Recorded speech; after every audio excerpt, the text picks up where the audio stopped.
are moral stories. In this life, we all sometimes don't get the things we want most. But what we do in those moments is our true test.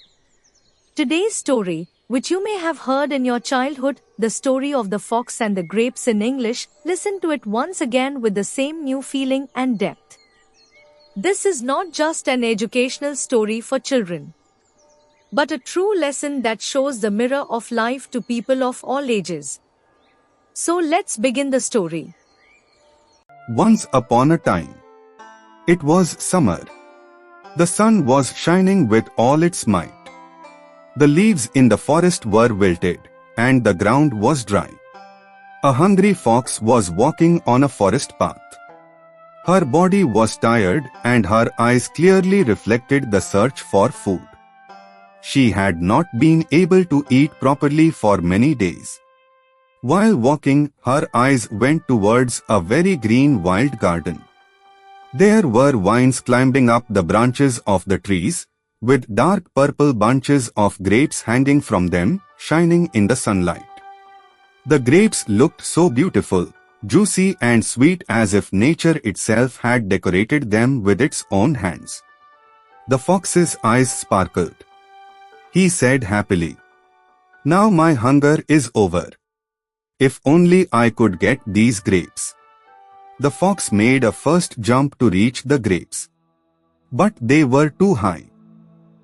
In the second jump she tried harder, but she could only shake the vine. The third time she ran and tried her best to jump up, but she fell straight to the ground. She collected some stones from around and made a height, climbed on it and jumped.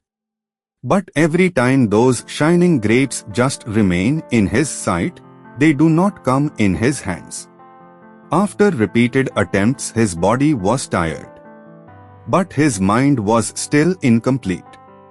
Only one thing was going on inside him. "I want this thing, just once." Tired, the fox sat down under the tree.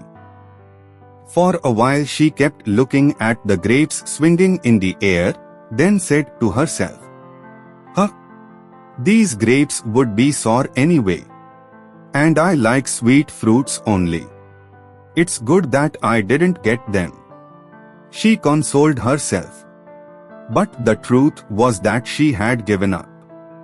She covered her exhaustion and failure with a blanket of excuses, and slowly made her way through the forest, without looking back. We all become like that fox at some point.